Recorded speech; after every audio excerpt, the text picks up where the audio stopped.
మతము, ప్రాంతము, లింగము, వర్గము ఇటువంటి భేదాలు చూడకుండా అతను మనిషి కష్టంలో ఉన్నాడు, ఆదుకో అని చెప్తుంది. పుమాన్ పుమాంసం.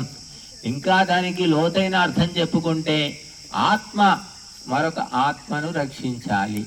ఆత్మ అంటే జంతువులో ఉంది, పక్షిలో ఉంది, మృగంలో ఉంది, పశువులో ఉంది, అన్ని ఆత్మస్వరూపాలే. కనుక సమస్త జీవులను రక్షించాలి అనే మంత్రాలు కూడా ఉన్నాయి. మా హింసీహి సర్వభూతాని. చూడండి, సర్వభూతాని అన్ని ప్రాణులను మా హింసీహి హింస చేయకు అని చెప్తుంది వేదం. కనుక ఈ వేద సందేశం ఎంతమందికి తెలుసు? మేమేమో కోళ్ళు తింటామండి, మేకలు గొర్రెలు మాకు సరిపడవు, మా ఇంట్లో అసలు అలవాటే లేదండి, మా తాతలు కూడా ఈ కోళ్ళు తప్ప ఇంకేం తినలేదండి అంటారు. అది గొప్ప పని అన్నట్టు. కొంతమంది ఏమంటారు, మేము మేకమాంసం తప్పితే ఏది తినమండి, మిగతా మాకు అసలు అలవాటే లేదు, మాకు నచ్చదు కూడా, ఒంటికి పడవు కూడా అంటారు. కానీ వేదం ఏం చెప్తోంది? మాహింసీహి సర్వభూతాని. ఏ ప్రాణిని చంపబోకు. ఇంకా చంపబోకు అన్న తర్వాత ఈ వండడం ఏమిటి, మసాలాలు వేసి వడ్డించడం ఏమిటి అంటే ఇంత సూక్ష్మమైన ఆ సందేశము ఎంతమందికి తెలుసు అంటే ఎవరికి తెలియదు, చెప్తే కదా తెలిసేది.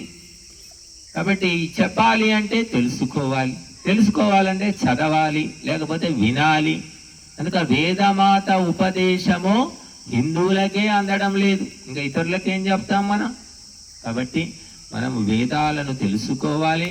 తెలుసుకోలేనంతగా లేవు, జుట్టు పీక్కున్నంత కష్టంగా ఏమీ లేవు. మనిషి ప్రయత్నముతోటి అన్నీ సాధించవచ్చు. కనుక ఆ వేద సందేశము, వేదోపదేశము తెలుసుకుంటున్న కొద్దీ మన బుద్ధి శుద్ధి అవుతుంది, మనలో ఆత్మజ్యోతి అనేది వికసిస్తుంది, వెలుగుతుంది. కనుక అందరూ కూడా యథాశక్తిగా వేదమాత హృదయాన్ని అర్థం చేసుకోవడానికి సమయం కేటాయించాలి. మనం సమయం దొరికితే అమ్మమ్మ దగ్గరికి పోదామా, నాయనమ్మ దగ్గరికి పోదామా, మామయ్య దగ్గరికి పోదామా, తాతయ్య దగ్గరికి పోదామా, లేకపోతే ఎవడో వేలి విడిచిన మేనమామ వాడి దగ్గరికి పోదామా, లేదా మన పిల్లల్ని పంపిద్దామా అని ఆలోచిస్తున్నారు. సమయాన్ని ధర్మ గ్రంథాలు చదవడానికి ఎవ్వరు ఇవ్వడం లేదు. అందువల్ల పుస్తకాల్లో ఉన్నది పుస్తకాల్లోనే మూలుగుతుంది, తెలియని వాళ్ళు తెలియలేని అజ్ఞానంతో మూలుగుతున్నారు. కాబట్టి ఈ పరిస్థితి మారాలి. అందరూ కూడా సమయం కేటాయించి వేద సూక్తులను, వేద భావాలను, వేదోపదేశాలను తెలుసుకొని చక్కదిద్దుకొని ఇతరులకు కూడా ఆ సందేశం అందించిన నాడే ప్రపంచ శాంతి సంభవము. ఓం శాంతి.